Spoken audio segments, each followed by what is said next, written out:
Welcome to the Rabbitohs Top 4 podcast, proudly presented by What If, official travel and pathways partner of the South Sydney Rabbitohs. Here are your hosts, Mark Ellison, Shannon Donato, and Jeremy Monahan.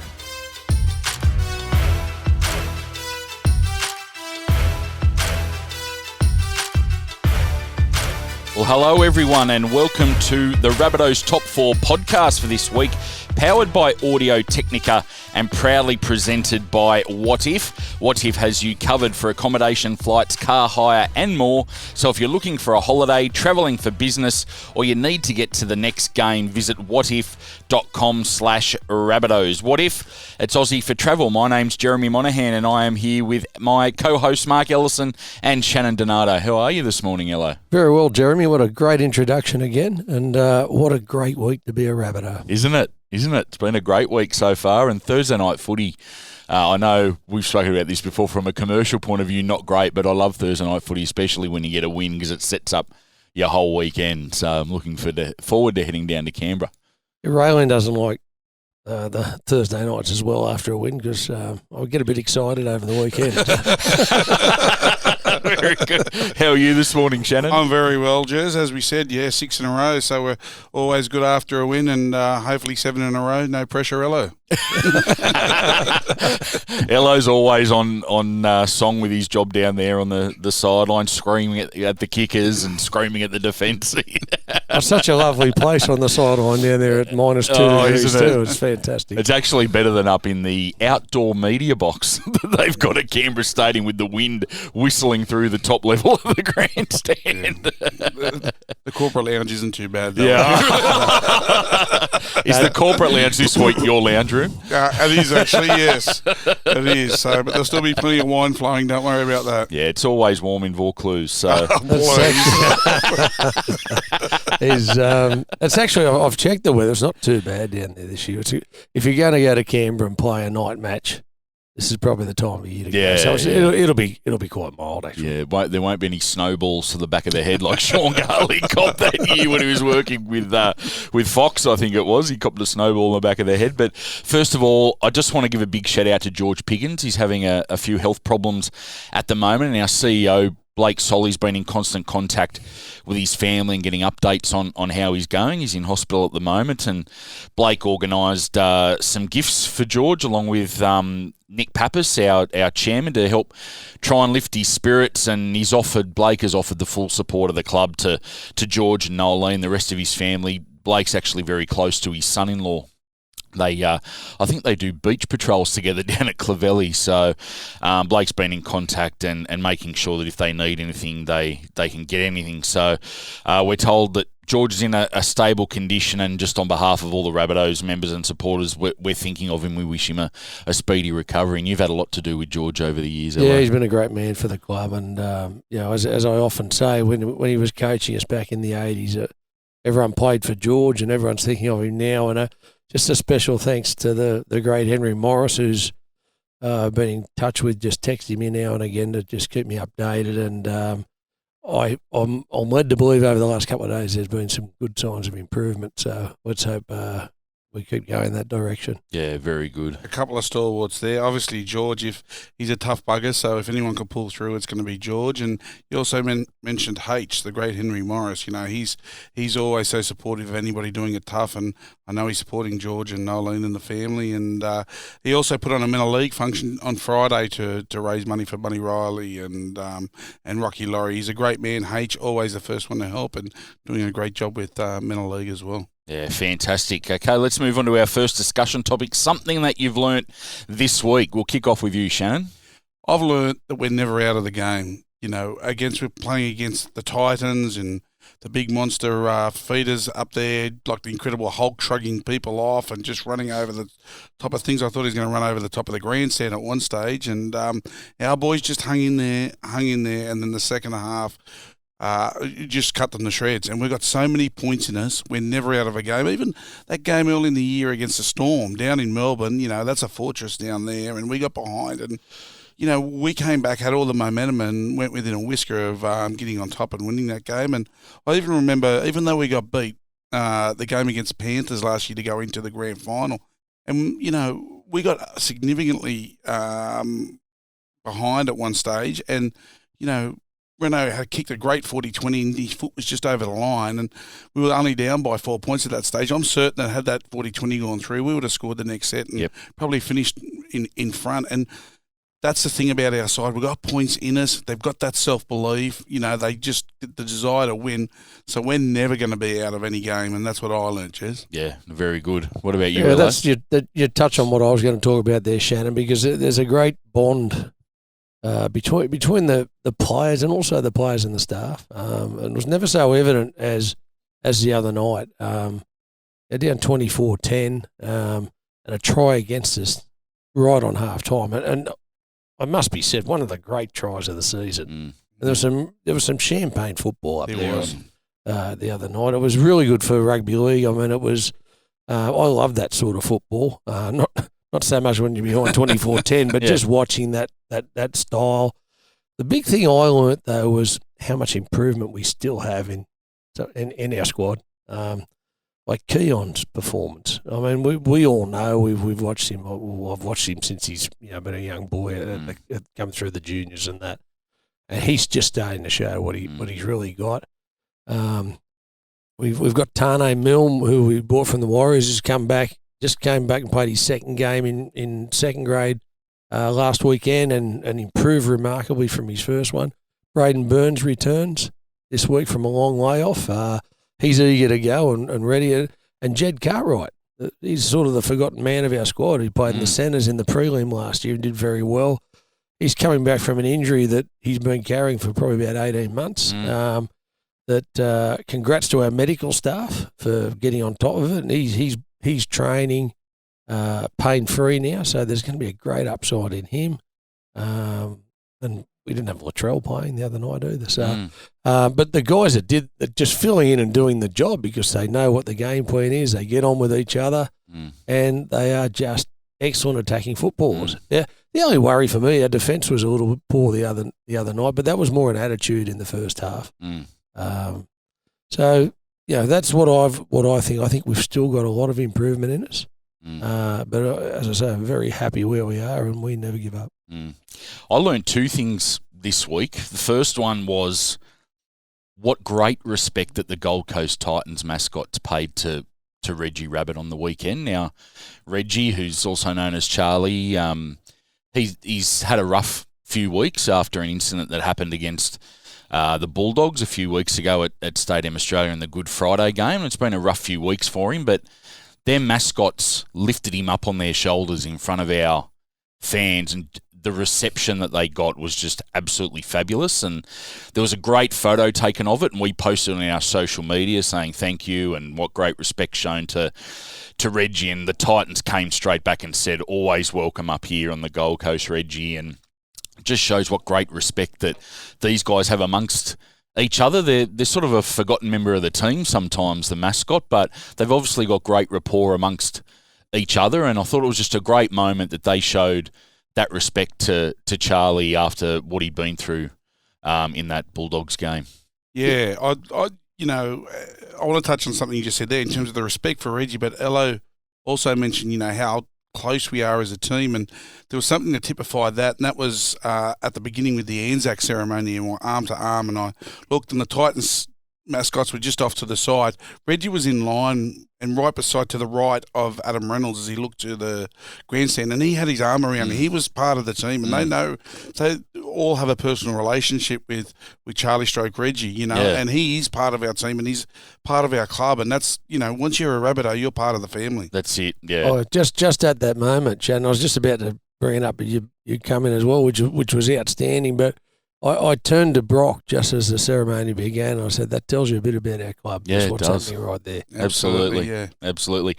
The other thing I've learnt this week is just how much growth we've seen in Latrell Mitchell since he's joined our club 16 months ago. I've got to say, 16 months ago, I didn't see a young man that was willing to stand up so publicly for what he believes in against racial vilification. And unfortunately, if for our listeners that haven't heard the story, Latrell faced some racial vilification over social media last week, and instead of calling them out like he used to do on social media and try and make an example of them where he felt that it was probably just highlighting them and making them feel big about themselves because a footballer was talking about them and raising awareness of them.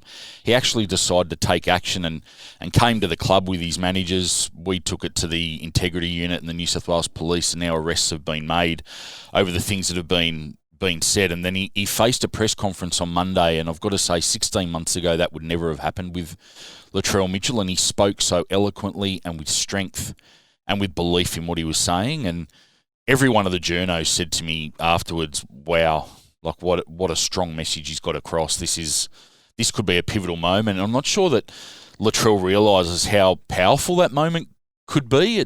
It could change a lot of things for a lot of people, him standing up. And we saw in the newspapers today, Jerome Luai at Penrith is considering taking similar action after he was attacked in comments underneath an NRL post on Instagram. So it's good that these guys have seen the strength of Latrell, that he's standing up for this, and that they feel like they now have a pathway and a process that they can follow, which he has taken to stop this, because it's absolutely disgusting, some of the stuff that these guys get. And I was just so proud of Latrell for the way he spoke and the actions he's taken, because you can see he's gone from generally a big boy when he got to us into a really fine, upstanding, remarkable young man. And he's going to be more than a footballer. He'll be remembered as more than a footballer when he finishes his career. I think he's got a real opportunity to make real change in society. It's such a pity that people don't see the Latrell that we see every day. Yeah.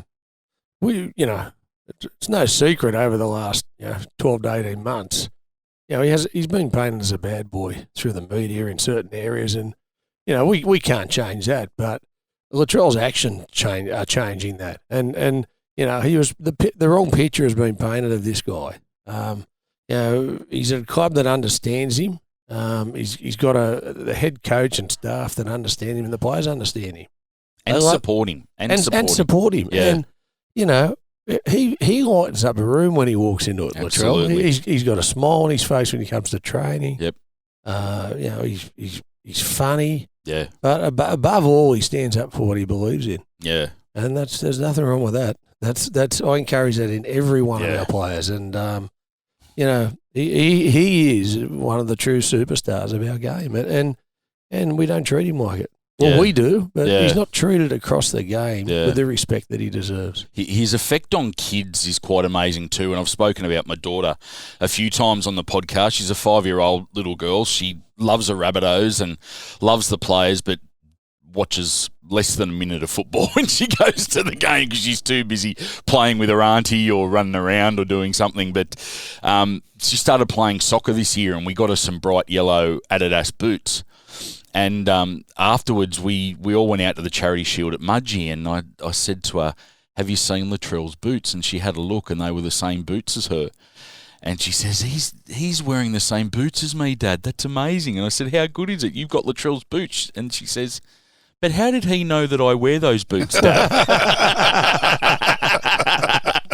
She absolutely lights up when she sees him. She was at the junior member clinic a few weeks ago and got a photo with him and showed him her boots and all that sort of stuff. And he gave her the time of day and saw her after the game 1 week on the fence, and you can't get her to sleep at night because she's so excited that Latrell's there talking to her, and she doesn't love him because of his football ability. She wouldn't know if he's a good player or not, to be honest.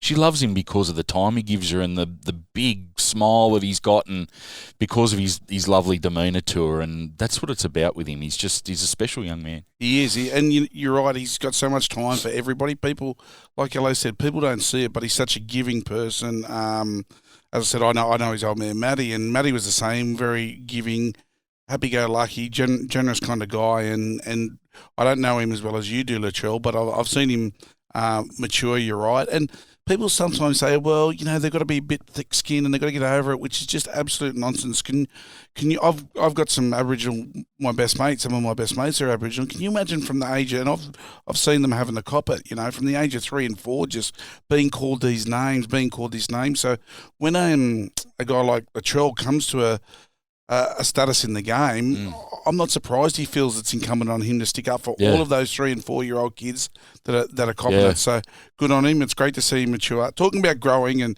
maturing and growing, I've seen Ello grow over the last 10 weeks. Let's get a timestamp. 15 minutes in. That's a new record for us. Well, That's he a beat new me record. to it. He's just been tall a lot more than he normally does. He's grown by about 5 kilograms, I reckon, in the last 10 I weeks. tell you what, we've grown more than our audience has, Shannon, that's for sure. Hi, Mum. Very good. But just getting back to Latrell, being serious, he's 23 years old. I know. You know, and he's amazing footballer and amazing person. Yeah. I think you made a really pivotal point there, Shannon, where you say, imagine going through this since you're 3 or 4 years old. I can't imagine that. No. Because I've never been in a position to suffer that sort of abuse and that sort of upbringing. I can't imagine. And I think that's one of the barriers that a lot of people need to work through is as these things are highlighted and awareness is brought to these things, that you need to try and put yourself in that position if you can, because a lot of us haven't suffered that sort of abuse, and it is hard to imagine yourself in that position. I think that's why a lot of people in the past have probably brushed it aside and said, get over it. Yeah, they don't understand. But it's not the child 23 who's just been copying it. The child's been copying it since he's a kid. yeah, you know? he said since he was 8 years old. Yep, absolutely. That's 2/3 of his life. And, you know, it's something we've just got to continue to work on to eradicate from our community, because it serves no purpose except to hurt people. It's absolute rubbish. Yeah. It's rubbish what people do. It just annoys me now. Yeah. One of the points that he was making the other day is these people they do it because it makes them feel strong, because they can have a go at a famous footballer, but they're actually weak. Yeah. But they do it behind the social media. That's right. They you know, it just goes against That's it. just normal human That's principles. it. And now that they know there's consequences with the police, hopefully it helps slow it down and eventually stop it. So big ups for Latrell Mitchell this week. Amazing effort to get up there and speak the way that he did. All right, let's get into our first top 4 topic of the morning. It's the top 4 smartest footballers that you've played with over the years. We'll start with you, Ella. Oh, the first one's Mark Blockhead Lyons. Sorry. I thought we were the joke of the week, Jez. I'm sorry about We're going to say, Block's the smartest player you've played with. You must have stopped playing when you were 6 years old. I love you, Block. We're great mates. He knows we're always throwing that in as a joke. I mean, he's always bagging me about how fat I am. I said, at least one day, Block, I might be skinny. You know?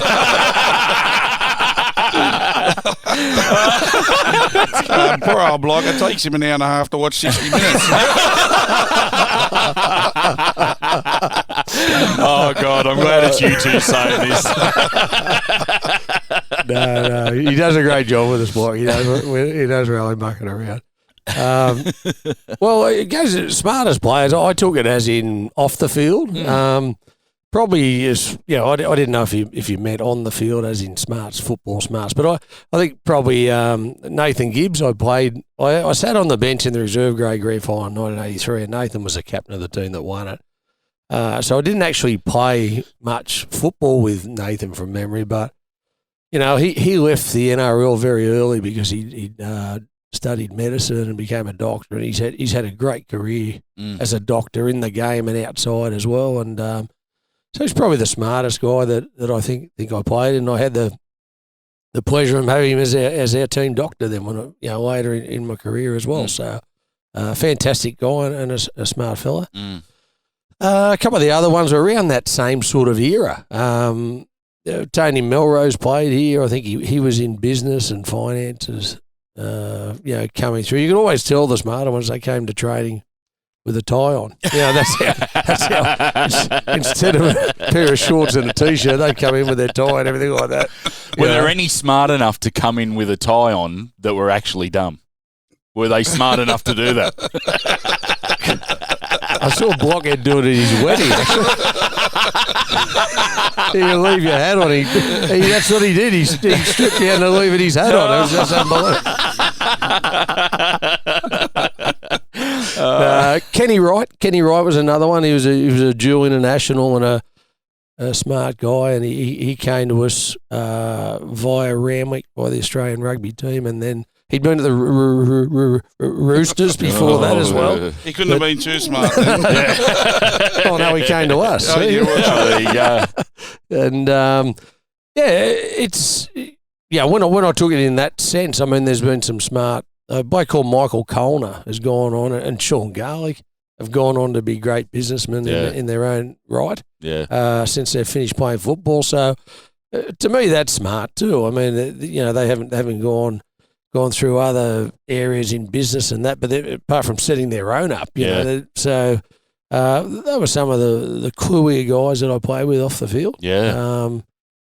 And I must say,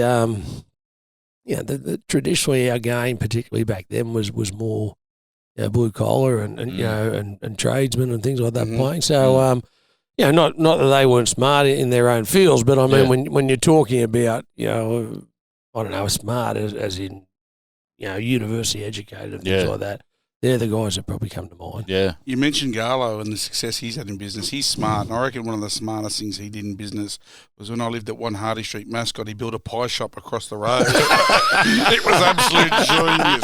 Absolute genius. Thank you, Garlo. I was just going to come back today. Normally, it's getting a bit cooler of a morning. Normally, Shannon sends us a text 10 minutes before, says, do you want a bacon and egg roll? Yeah. Because he's got 3 in front of him, and he normally only eats 1. Today's a bit cold, he ate the 3 of them. I didn't get the text this morning.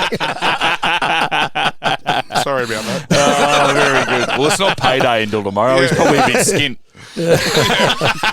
Help a brother out, Ella. Maybe need some new shoes. Hey, I didn't say you paid for him, Jess. I've heard him say, just put it on Keith McCraw's account. Don't worry, I know all the football department's GL codes.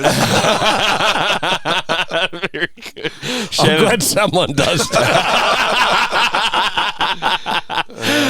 Shannon, what about your list of smartest footballers? Well, seeing I'm not that smart, I potentially misinterpreted it, Jez. I sort of interpreted it as football smarts, smart on the field. Either way, however you want to interpret it. Okay, then thank you for your leniency.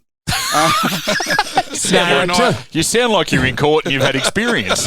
No, just tell me we're doing the other ones, so we'll pass on him today. What have you got, Jez? I've got nothing for this one. I haven't played with any smart people. You've been smart enough.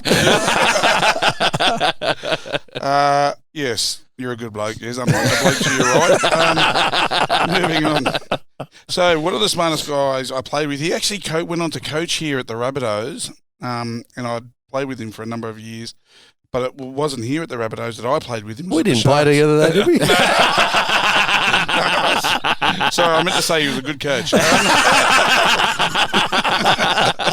I should have clarified. Right? He's the great Mitch Healy. Mitch coached here, didn't he? He did. What years, mate? It was 2000. mid-2000, so it would have been like 04, 5, 6, something like that. He was assistant coach here when I was coaching the fleet. Okay. With under Paul Wagmack. Yeah. Fantastic fella. Cess was his nickname on the field. I don't know why he had that by the time I got to the Sharks. But Mitch was just fantastic at getting a side around the park and just reading the tempo of the game, when to step it up a gear, when the gear back a little bit. And he just had an all-round general game sense. He was smart enough. He had some outstanding players outside him, and guys like E.T. and McGaw and, Chris McKenna on the edges. We needed him outside. He didn't have any inside of him. Yes. I've heard the Tuggers say, to the forwards, you do the fighting and I'll do the thinking. I used to say to Mitch, you do the thinking and the playing, and I'll cheer you on.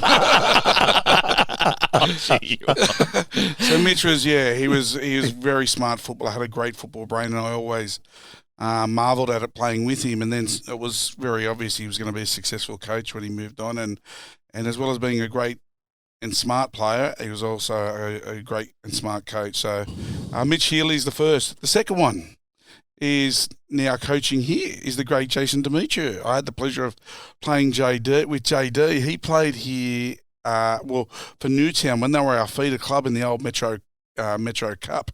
I was having a dispute with a former coach at the time. He didn't last long, Steve Martin, but I was trying to get out of my contract, and I was put back to play Metro Cup until the contract dispute was gone, and the coach wasn't gone long after that either. But playing with Jason Demetrio, playing with JD at Newtown, he was always a talent. He was way above that Metro Cup standard. He had a great football brain, and playing with him as a dummy half, when you've got a good, he was playing sort of 5'8" at that stage, but when you've got a good half outside you, it just makes your life easier because they do all the work setting, and you might just, he might just say get him to the middle of the field or get him to the 20-metre line. That's easy. You just call 3 to your right, get him to the 20-metre line, and then give him the ball for the set play out the backs.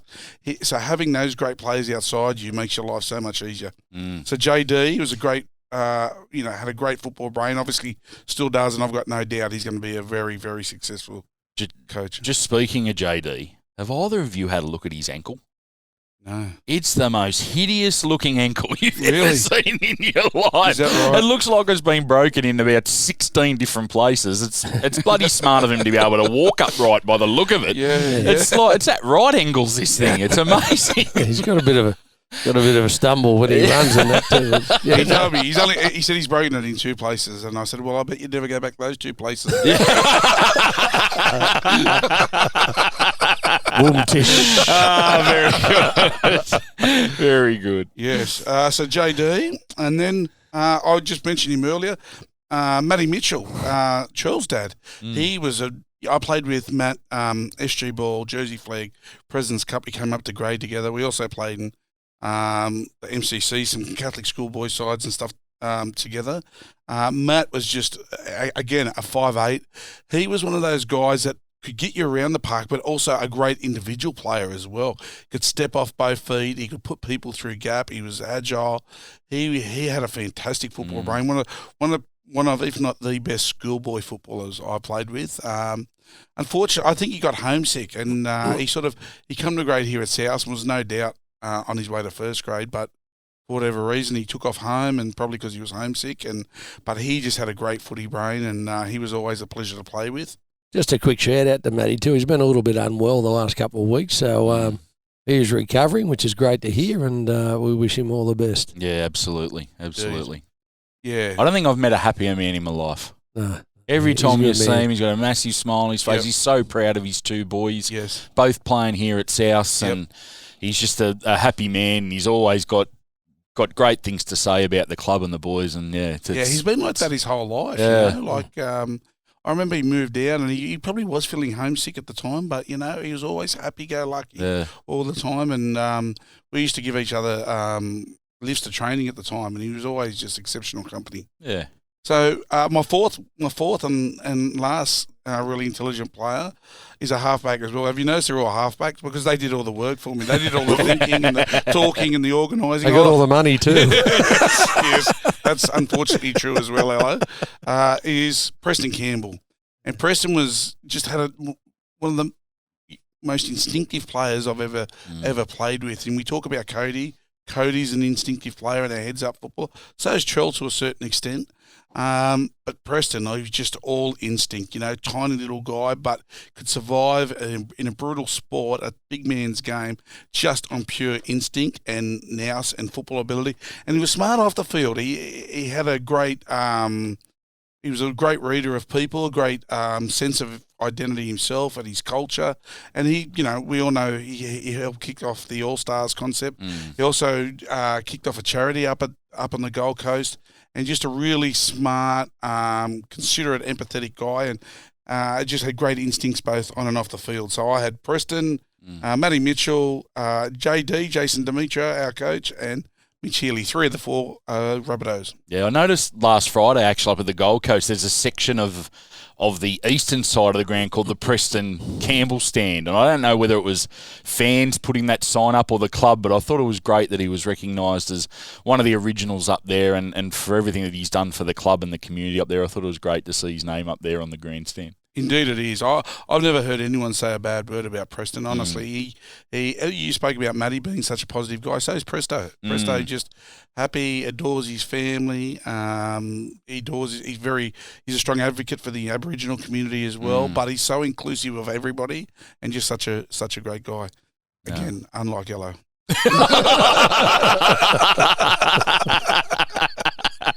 Very good. I'm getting a complex, Jed. I'd like to thank everyone. This is my last show today. Promise. Promise. Very good. Righto, we'll be back after this short break.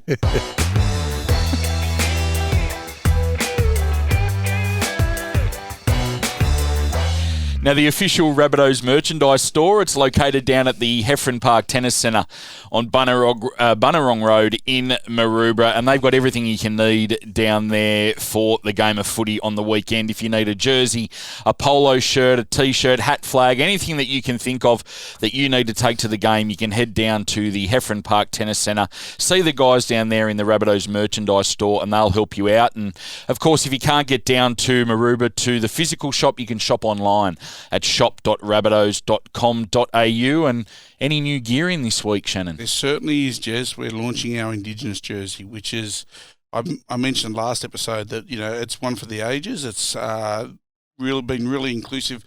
All parts of the community have been involved in the development of it, and it's come up a treat. And I'm really looking forward to the boys playing in it and all of our fans getting to actually wear it. And we'll actually be wearing it for 2 rounds as well this year, which is really exciting, which we'll be wearing it in Dubbo for our match out there, which obviously a strong Aboriginal community out in the bush, and we'll also be wearing it for Indigenous round the week after as well. We're very proud of our connection with the Aboriginal community, and even more proud of this jersey that we've developed this year. It's going to be one for the ages. Yeah, I got a quick look at it yesterday in the flesh when the sample finally arrived on our shores. We've been waiting for it for a while, and it does look absolutely fantastic. And I read about the story behind the jersey, and as you say, it is very inclusive across the club, the community, and South Cares as well. So it's going to be one for the collectors and one for all Rabbitohs fans that want to grab that for those 2 games in rounds 11 and 10. So make sure you jump online at shop.rabbitohs.com.au to pre-purchase your 2021 Rabbitohs Indigenous jersey.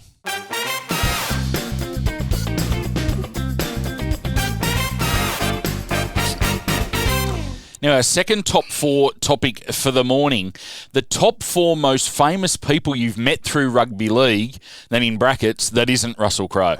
Because we all know that he'd be one of the 4 for all of us. Who's Russell Crowe? Well, being payday this week, he's our fantastic investor in the club. We all love Russell. That's right. So we'll go through the list. I think we started with you last time, Ello, so we'll start with Shannon on this one. All right, thank you, Jez. We'll see how many of our ones he steals. Yes. Well, I've tried to get a good cross-section of, the arts, politics, media. So it's a varied Listen, assortment. mate, we just want to see you the 4 hour. We don't know. You don't need to know how you're coming on, mate. Not a preamble might be nice, but I'll get on with it then. Okay. The first one is the great Roger Corser, Dr. Roger's a hardcore Rabbitoh. He's a Victorian Melburnian originally, but he's moved up here and really adopted the Rabbitohs, actually introduced to them through Johnny Gray, another great supporter of the Rabbitohs, and played in our junior rep sides as a kid. Johnny Gray, who wasn't a bad footballer himself, he introduced Roger Corser to the Rabbitohs.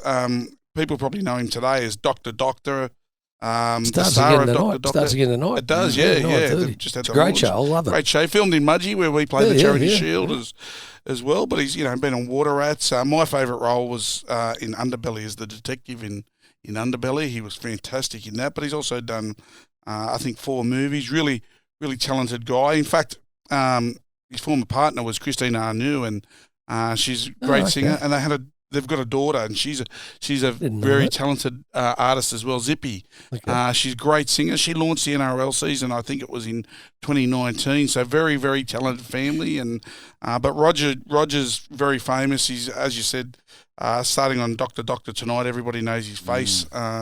So Roger Corser's one from the I think from your the people are talking to his people, aren't they, as well, about making an appearance on the Rabbitohs Top 4 podcast? Indeed they are. So I think Roger's I thought he was going to be on Dr. Patient. Running the pie shop. The bakery that goes broke. Doctor walks in. You got any meat pies, mate? Not today, sorry. I start baking at 4 a.m. You got to get here before 6. Didn't take long for the show to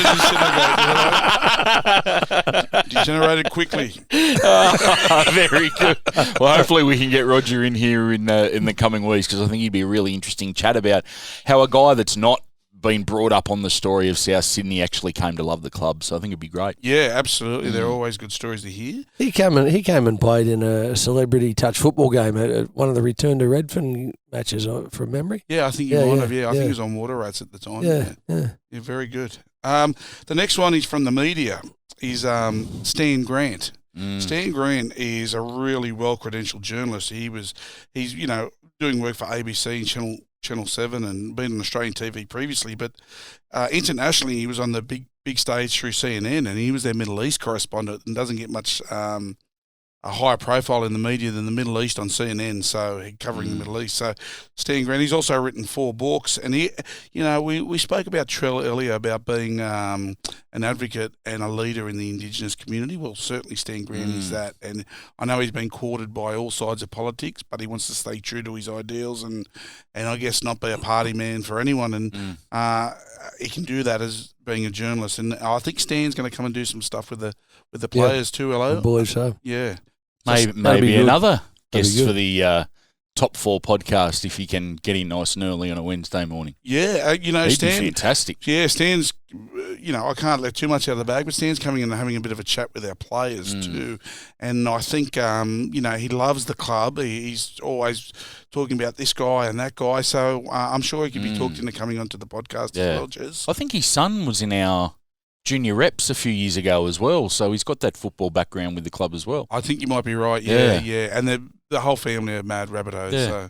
So good people, great guy, Stan. The next 2 actually come from politics. Bob Hawke, it doesn't get much bigger than Bob Hawke. A great man, probably one of Australia's best ever prime ministers. And I just got to meet him at a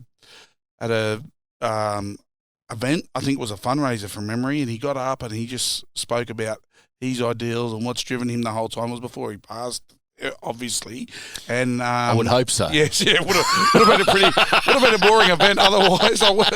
Well, for him to get up and speak, it would have been quite the event. Yes. He was probably hoping it was after he passed with him. Bobby, like you to joke, he wouldn't be offended by any of this. But just a great guy, great values, and one of the values that we all loved about Bobby Hawke was he's just a knockabout kind of guy. He nicked a schooner again on the night, and he got up and sung Solidarity Forever. But I just think he was a great Prime Minister for our country, but, still loved his sport, was well renowned for loving his sport, and he was at a community fundraiser, as I said. So that was a privilege to meet Bob Hawke, and true Australian, Australian, a great guy, and a guy of similar values, and now the Labor leader, and he's the great Anthony Albanese. I think everybody knows Albo is a Rabbitohs man through and through. He's the member for Grandler, but he's also a life member. Can't claim to have too much in common with Albo because he's a man of much higher intellect and profile than myself. But we're both St Mary's Cathedral boys. We both went to St Mary's Cathedral. My brother got expelled when I was in year 8, so Mum yanked me out as well. But I was at St Mary's Cathedral for year 7 and 8. And he was also the deputy PM. People forget in 2013. Labor went on to lose the election later that year. It had nothing to do with him. It was the leadership fighting at the time. But he was also our deputy PM for a while there, Albo was, and he cut his teeth under Tom Uran, who was a great supporter of the working class and a great mentor to Albo. And I think Albo's taken those values through, and I think that's the reason why lots of Rabbitohs really take Albo to heart. That the Rabbitohs is known as the working man's team, and Albo certainly prides himself on his affiliation with the working class. So my 4 famous people, 2 from politics, the great Albo and Bob Hawke, and also Roger Corser from the arts, and Stan Grant from media. Speaking of politics, I heard a rumour the other day, and I can't substantiate this, but I heard a rumour that Scott Morrison, who is a renowned Sharks fan, was actually a Rabbitohs fan until he got pre-selection in a Sutherland Shire electorate. Oh, I've heard the same thing. And then had to become a Sharks fan for it. So we actually had an idea a few years ago of having the two of them on field and having a footy debate as opposed to a political debate when the Rabbitohs played the Sharks. So hopefully we can get that up off the ground one year. I think it'd be great entertainment for the crowd. Yeah, they'd both be speaking for the affirmative for Rabbitohs Yeah. and the affirmative team wins. Yeah. Very good. Very good. Hello. Let's have a look at your list. Yeah, we mentioned not Russell Crowe, but I mean, Russell Crowe's been responsible for many of the great people we have met at the club That's right. over the years. There's no doubt about that. It's going through the list and trying to remember them all has been a fantastic sort of journey. But one that really sticks out for me was in Jacksonville. I met the great Cassius Clay's Angelo Dundee. Cassius Clay, Muhammad Ali's great trainer. He just sitting there and talking to him for 20 minutes or so, just spoke about the fights and like how he came back and won the title 3 times, and like they were the days when boxing was one of the premier sports in the world. The heavyweight championship of the world really meant something. I mean, these days, it doesn't mean anything like it did back then. I mean, you had some great fighters like Frazier and Foreman and and Sonny Liston and that he just beat along the way, and he was, he probably could easily be in a debate as the greatest athlete of all time. Absolutely. Muhammad Ali, and to be able to meet his trainer and have a chat with him. Angelo Dundee, it's one question I've always wanted to ask. I don't know if you got the chance to ask, is he related to Crocodile Dundee? They didn't look alike, I've got to say. Actually, I didn't ask him that. It was remiss of me. But then, some other real famous people that I've met. Alan Jones, Nick Greiner, the former Premier of New South Wales. We all know Alan Jones. What he all really big in the positions that they've held, influential, and also I mean, influential with the Rabbitohs over the years and the things they've done, and you'd have been coaching. Were you playing when Alan was here coaching? Yeah, I was. There you go. So there are a couple. Were you playing? I was doing my best. I can't claim to be playing, but I was doing my best. Is all I can say. I was impersonating a footballer. Another person, pretty famous person, was the lovely Pamela Anderson from the Baywatch days. It's beautiful woman, obviously, and well known for her appearances on Baywatch and that. But I've got to tell the story. I think it was about 2007, 2008. We're playing the Roosters at the old football stadium. It's knocked down now, being rebuilt. But I was the assistant coach at the time. You'd warm up. It was a Friday night game. We warmed up on the cricket ground out at the back because you didn't warm up on the field in those days. Anyway, we're about 3 minutes into the warm up and everyone's on fire. Every the balls, no balls have been dropped, anything like that. All the drills are going smoothly. And next minute, everyone looks. Here's Russell walking out on the field with Pamela Anderson in the truly white jeans, tank top, and everything. And you can imagine the concentration level. I was going to say the levels of distraction. What happened? I said we hadn't dropped the ball. We dropped 4 in the next drill that we did. Players were tripping over their tongues when they were running this ball. Oh, no. I mean, I couldn't. I was the coach trying to set the drills up. It was really hard to concentrate. We went out. We were behind 12-0 after 6 minutes, and it was 18-0 at half time, and we ended up losing 18-16. But she's a famous person, great actress, great model in a time as well. I think Eva Mendes was there that night too. Was she? Yeah, I think she was in the box as well that night too, but obviously didn't come down to training. But had an interesting corporate suite that night. Yeah, but also I met Greg Norman in Jacksonville again, the game when we took over to play Leeds, and that was an amazing experience for me because I think I've mentioned before. He was my favourite golfer of all time, and until he choked in the Masters, you know. Jeez, you're solid, Emma. No. Because until Adam Scott won. No, he bagged me about my football career as much as I bagged. No, he's also a good judge then, isn't he?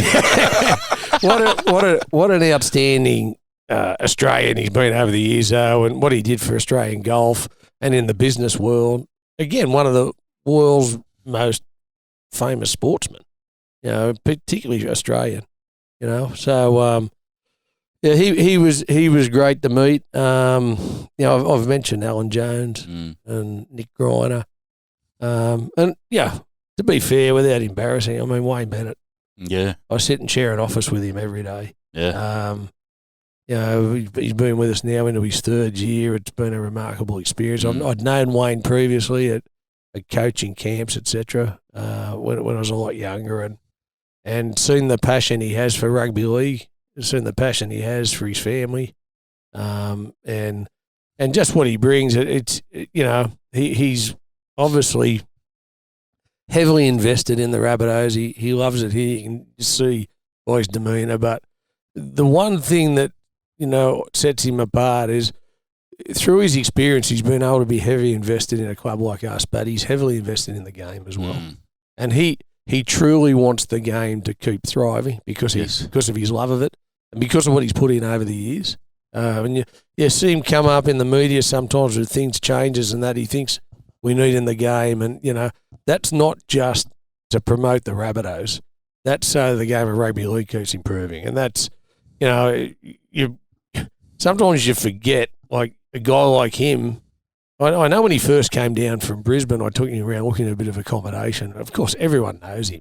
And he said to me, he said, I didn't think as many people would know me. He didn't say that, you know, being big-headed. He just said that. But he is just, he's iconic in Australian sport. Yeah, he is. And you're right, he's a great advocate for the game. I mean, we've taken Charles to the, you know, he's been advocating and helping push us to take games to Griffith and Albury, those pre-season trials, because he thinks it's so important to propagate the game in the bush. And I know he's pushed for games in Toowoomba and up in regional Queensland as well. So he absolutely is. But I was just wondering, hello, when you're driving around with him, what car does he drive? Does he drive a Gran Torino?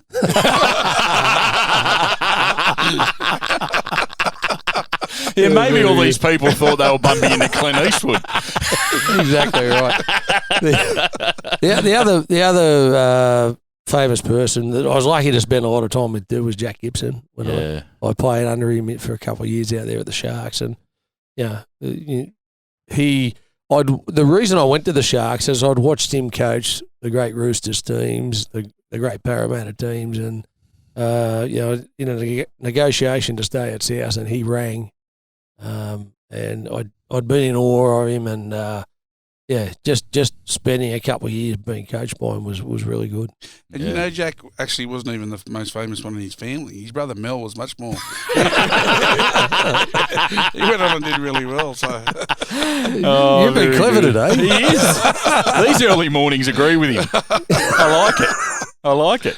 Yeah. Well, I've got my list, and I've blown 4 way out of the water here, but I couldn't leave anyone out. And there's someone you've missed, Ello, on your list, which I'll bring up in a second in my list. Okay. So my first one, I've spoken about it before, but Jonah Lomu. I was a massive Jonah Lomu fan and had the opportunity to meet him at the Auckland Nines in 2014 and spend some time with him and Michael Maguire in our team room before the team came back. It was just an amazing experience, and Jonah's an absolute legend that goes much further than rugby union, the effect that he had around the world on people. My second one is the great Snoop Dogg. I had the opportunity to meet, as I introduced him, Mr. Snoop Dogg, at the Redfern Community Centre in 2008 when he visited the block. Russell asked him to come down to the block and talk to the kids down there about getting involved in sport and how it can help not only your health and your lifestyle, but also keep you out of trouble. And he spoke really well that day, and he had the 2 biggest security guards I've ever seen in my life. Like, we talk about a young kid like Jordan Mailata that's now made his way into the NFL being 158 kilos. These bloke were double the size of Jordan. Yeah. Which is phenomenal. speaking of Jacksonville, as you were before, Ello, I met the Tuttle family of Orange County Chopper fame. They were the ones that built the Rabbitohs Harley-Davidson bikes for Russell, and I had the chance to do the ground announcing at the game and interview them and Russell on the field, and they were the three most hungover men I've ever met in my life that day when I interviewed them on stage. But it was great to meet them, and they were all good fellas. Another group of people I had the chance to meet was the Irvin family. Oh, yes. So we were lucky enough to feature on Oprah's show when she was in Sydney, and Russell was one of the special guests, and they organised for about 10 or 12 of our players to be in the stands, and they were going to highlight the boys with their jerseys on, because I think we had the new Star sponsorship at the time. Yes. And he wanted to highlight that. So this was back in 2010, and we were all backstage at the Opera House waiting to go out to our seats, and here was the Irvin family in the same room with us. So I had the opportunity to meet Robert and Bindi and Terry Irwin there. So I tell you what, the boys were absolute hits in that mostly female audience. Oh, were they? When Oprah said, "Come on, boys, stand up, show us who you are," and they all get up in their red and green jerseys, the ladies in the crowd, which was 98% of the crowd were women, went absolutely nuts. That was when you stood up. Yeah. Yes, come on. Thanks, Hello. Thank you, Hello. Those baby cows and cars, I tell you what. The old alley-oop play, I put it up there, and Hello slam dunks it. I like it. If the ladies were cheering, I was just wondering who was minding their guide dogs. Very good. I had the opportunity to meet Kostya Zoo on his very first day in the country when he came over from Russia. It was back in 1992, and I was actually in high school doing work experience at Big League magazine. And Bill Morty, the great boxing promoter, he was running Big League magazine at the time, and I was there. I was only 15 years old, and I was talking to footballers on the phone and writing stories for them for the magazine. Thought I was in absolute heaven. And the next thing, this boxer walks through the door that's 5'6" and weighing next to nothing, and Bill's introduced him to everyone in the office, and he couldn't speak English. He was just shaking hands, and Bill said, "This guy's going to be an absolute phenomenon," and didn't that turn out to be the truth? Absolutely. With what he ended up producing in his boxing career, and it now continues with his son Tim. So yeah, well, neither of them are the most famous one in their family either. Kostya's brother Taronga, he's he's an icon of Sydney. His brother Taronga. Very good. I think I'd stop there. First ones were okay. The next little group I've got is NFL footballers. So we mentioned Jordan Mailata there that played in our under-20s. He's now with the Philadelphia Eagles. But is it four? Is it the top four? Yeah, I know. I've blown it way out of the water. I've still got more to go after this. I've got a couple to add too that I must before we finish. No worries. Be remiss of me. So Marshawn Lynch, the man known as Beast Mode, he came out and visited us in 2019. And it was an absolute media circus for a bloke that hates doing media. He's famous for going to the Super Bowl media event and saying, "I'm only here so I don't get fined. I'm only here so I don't get fined." He said it over and over, but he's a running back, so he only ever runs the ball, and he had to attempt to make a tackle on one of our boys, which he did quite well, but then he had to attempt to take a shot at goal, which Reno showed him how to kick, and he was almost in front and missed by a good 10 metres, so he was never going to be a kicker. Jez, hang on, you said a running back. They just run the ball, they don't do any tackles. No I think tackles. Ello must have played running back Very good. At least I ran the ball. Harsh but fair. I also met Michael Irvin, one of the greatest wide receivers of all time in NFL history, Dallas Cowboys fame. We met him up in Coffs Harbour in 2010. He was a guest of Russell Crowe when we played a pre-season trial match up in Coffs Harbour, so it was great to meet him. And probably the most special and probably the least famous of all those guys, but is a guy by the name of Tom Mcmanus. He was a linebacker with the Jacksonville Jaguars, and we met him in Jacksonville in 2008. I actually called the game with him for 1010XL Sports Radio in Jacksonville, and he'd spent a little bit of time with a mate of ours, Spinner Howland, who was organising the game, and Aussie's living in Jacksonville, and he was organising the game over there, and he'd spent a bit of time with the Jacksonville Axemen, the local team over there, and so we called the game together, and it was so much fun. I've kept in contact with him via Facebook since then, and he's a great guy and loves his Jacksonville Jaguars, and it was great to meet him. And Russell actually joined us as part of the commentary for that that game as well. And I don't know if you remember in that game, we were down by about 24 points or something. In the last quarter, we just scored try after try after try. And that was when Russell was in the box with us. And at the time, he was promoting Cinderella Man, the boxing movie about James J. Braddock. And after the try that brought us within 2 points, while I'm trying to commentate, Russell's punching me in the ribs in excitement. So in my commentary, I've just spat out, and I'm copping blows to the ribs from James J. Braddock. So that was a good bit of fun. You mentioned before, guys, that have been influential to the Rabbitohs. I've got 4 names in Don Lane, Ray Martin, Andrew Denton and Mike Whitney. They are 4 guys that have had great media careers and comedy and also cricket, but their media careers is what a lot of people these days know them for, but they've just been so influential to our club, and it's been a real pleasure to spend time with those guys over the years with their love of the Rabbitohs as well. It showed, we've talked about how equalising rugby league and the Rabbitohs are, and it's guys like these guys and Russell where you look at them as fellow South supporters rather than these superstars. Absolutely, and they're still passionate about the club to today. And it's because of these guys, the battles they went through that helped keep us alive, that we're here. But to stay connected and still supporting the club, it's fantastic. We're blessed as a club to have so many high-profile supporters. Yeah, true believers. They are. And the final one, Ello, I know I've dragged this on a little bit, but we've had a host of cricket stars come through the club. We had Ricky Ponting join us at a members event in the mid-2000s, and he was wearing a Rabbitohs jersey at that. We had Shane Watson come and train with us when he was doing some of his rehab work a few years ago. He was training with us, and we had the opportunity to meet people like Shane Warne and Glenn McGrath, Michael Slater, Ian Botham, the late, great Martin Crowe, who was on our board. We met them all at the Rabbitohs T20 cricket game back in 2007, which was actually the day after Warney and Pigeon retired from Test cricket at the SCG. Yep. They still came to Alan Davidson Oval the very next day and played in this charity cricket game and helped raise money for charity. But there was one very special guy that played in that game, a former England cricket captain, Alan Lamb, who played in that game. And I thought you may have mentioned him, in your list of players. You just reminded me what happened. I was fielding down at long off, and he's hit a ball in the air. I'm right on the fence, and I got under the ball. I thought this is an easy catch, and was sponsored by Virgin back in the days, and they had the red plane, right? So the red plane went in the back of the ball, and I lost sight of the ball, and it just dropped it straight away. Great excuse.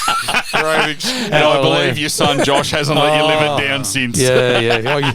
I used to fancy myself as a bit of a cricketer. As I got older, I didn't move, and my reflexes weren't quite as quick as they used to be.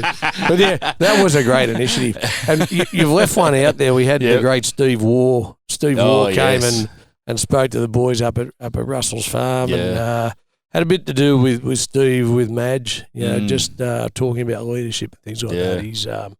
He loves his rugby league. He's a Bulldog boy, obviously coming from Bankstown. But just 2 people that I left out, and I meant to mention them, was Kathy Freeman.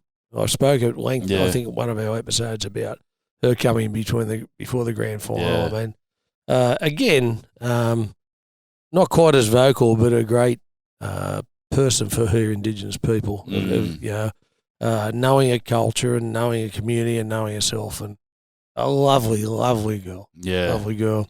And another one that we had Anna Mears come, the great Australian cyclist, Olympic gold medalist, and to find out, I had the pleasure of she lives in Adelaide, or she lived in Adelaide at the time. It was 2012. We were going into the semi-finals, and we needed to finish in the top 4, and we played Newcastle in their last game of the season up there, and it's all that traditionally their old boys' day. So you go up there, it's hard enough to win up at Newcastle any time, but when it's old boys' day, it's tough. Anyway, had the pleasure of picking her up and driving her up to Newcastle, which obviously 2.5 hour drive, but spoke all the way about what she'd gone through in her career. It's obviously prompted by me.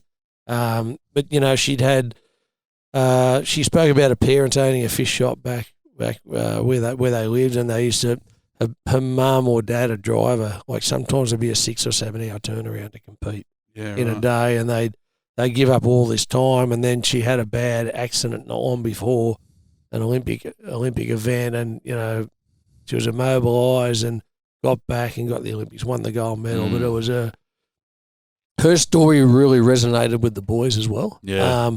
And that was in 2012, and I got a text after the game in 2014 saying, "Hello, having a champagne for the boys tonight. What a great week." How good's that? Just a lovely person and a great ambassador for Australia as well. Yeah, you mentioned that. So, LA, you mentioned Alan Lamb and dropping that catch. You couldn't catch Alan Lamb. You couldn't catch Terry Lamb either. So. Hey, better lamb cutlet I'd have caught it. I was going to say, what about a leg of lamb? He's never dropped one of them. I'll give you that shit. Oh, very good. You redeemed yourself there, Shannon. Well done. We'll be back in a second.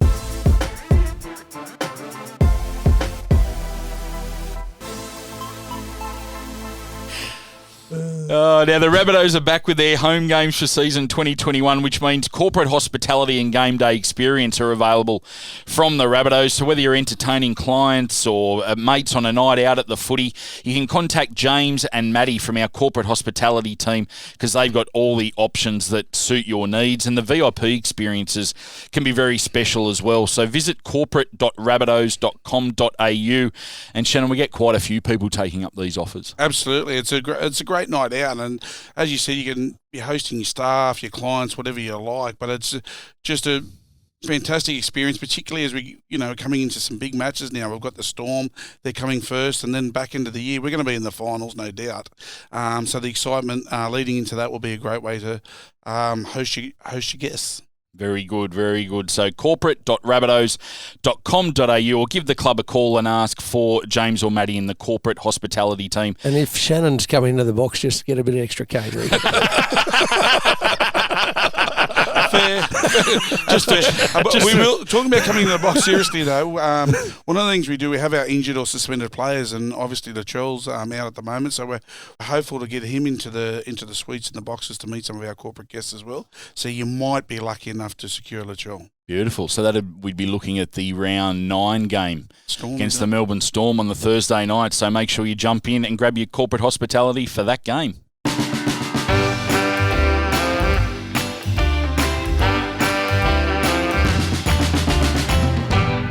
Now, our trivia question from last week, we had 3 proud South Sydney first grade players with us in the studio the week before. What were the first grade player numbers of Mark Ellison, Stephen Fennick and Shannon Donato? Now, we gave some number ranges. Ello's number is between 700 and 725. Let's see if he's got his one right. 720. 720. He's player number 720.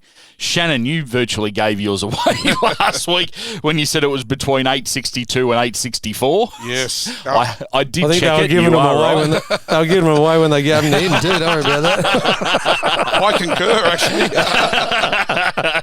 Number 863, Shannon Donato, and the great Stephen Fennick, number 767. So that was a bit of a tough question, but you can find all those numbers on the internet, and it's good to follow them along as the players make their debuts and add to that each game. Now, it is just on that too, Jez. It's the players do really make a big thing of it now. Yeah. It's part of what we've done, and when the players play for the club, there's a key ring that they're given after they make their debut with their name and their number on it, and I carry mine around with me, and I'm sure most of the players do that get them now.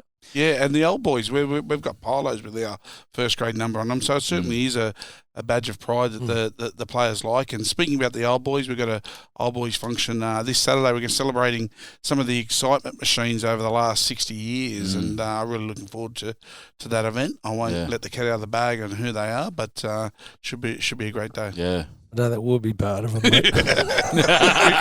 will or we won't. I think the last debut was Dean Hawkins. I think he's number 1168. So only 1,100 players have had the honour of playing first grade for South Sydney over 113 years. So it's quite the honour to have one of those numbers, and you two should feel very privileged. 2 types of people, Jez. Those that wear the red and green and those that wish they could. That's it. That's it. Well, yeah, honestly, you speak to any player who's gone on and played for Australia or, won grand finals, and their first grade debut is often the highlight of their career. Yeah. You know, it's right up there anyway. Yeah. So our trivia question for this week, speaking of first grade player numbers, who is number 1 on the Rabbitohs first grade player list? I know that one, Jed. You told me that one. The hint is he was our first captain back in 1908, so you should be able to do your homework and get the answer for that, but we will give you the answer to that one next week.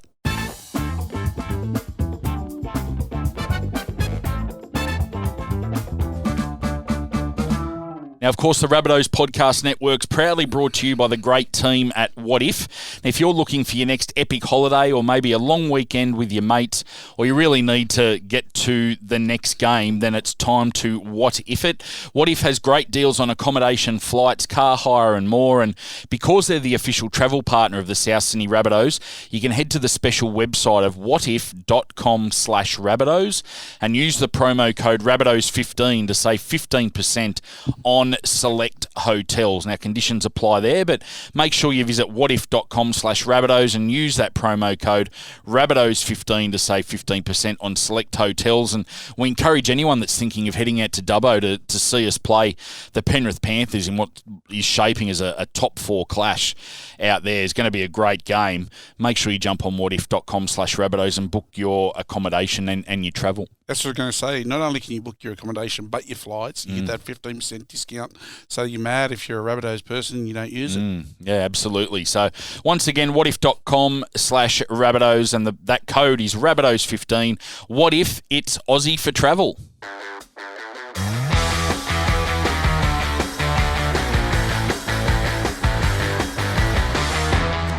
It is time for Shannon's joke of the week. Here we go.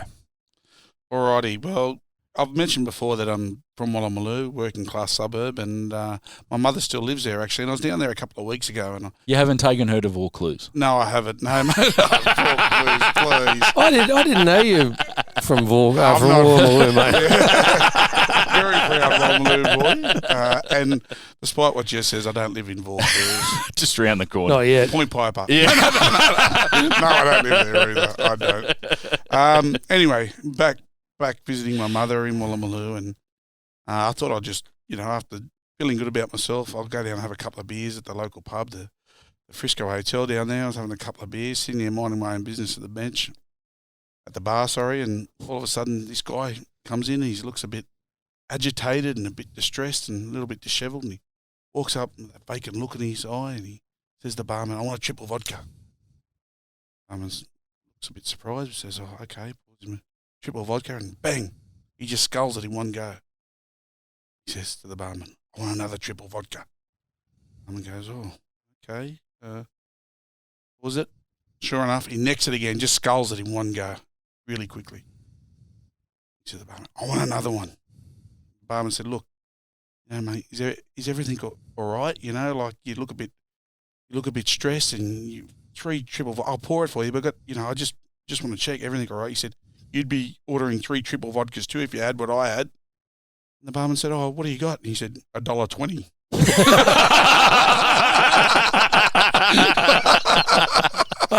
Oh, that's good. That's good. You've done well there. You've done well there. It's back to you next week, Ella. Yes. Very good. Be hard to beat that one. Yes. Very good. We'll be back in a second.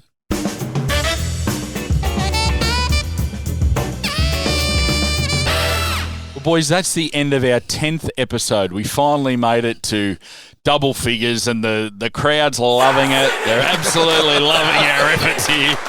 So can't believe we made it to double figures. Let's hope we can get to triple figures over the years. Yes. We'll see how we go. I've just been having some counselling from the abuse I've been receiving from Shannon over the last few weeks, Jeremy. So I'm just doing my best to hold myself together. Jan Earl's got a work cut out for her. She does. I tell her my story. She's in the fetal position in the corner. Very good. That's not right.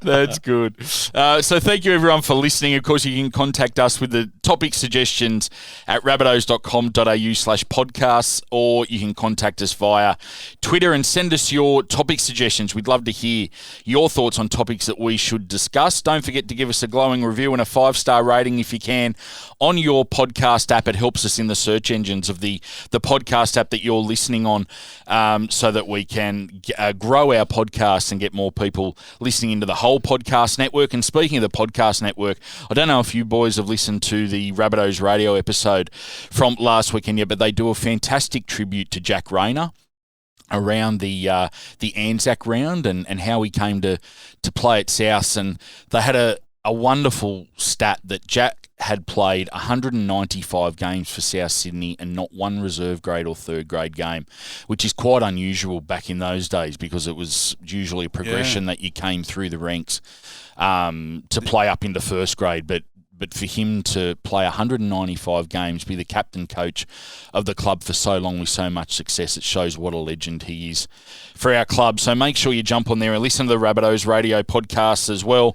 We've got the audio version of the Rabbitohs Insider. We've got all of our weekly media interviews. And if you haven't seen Latrell's interview from Monday, you can get that on the Rabbitohs podcast network as well, so you can listen in the car or on the train on the way to work or whenever you want to listen to it. It's all there for you. So make sure that you search for Rabbitohs Podcast Network on your podcast app. And the Rabbitohs Top 4 podcast, it's powered by Audio Technica and proudly presented by What If. Another great week, and a pleasure to spend the morning with you, gentlemen. Likewise, Jez, it's been emotional. It has. It's been more emotional than informative. Very good. Very good. Well, thank you, everyone, for listening. Don't forget, powered by Audio Technica and presented by What If, and we will see you again next week.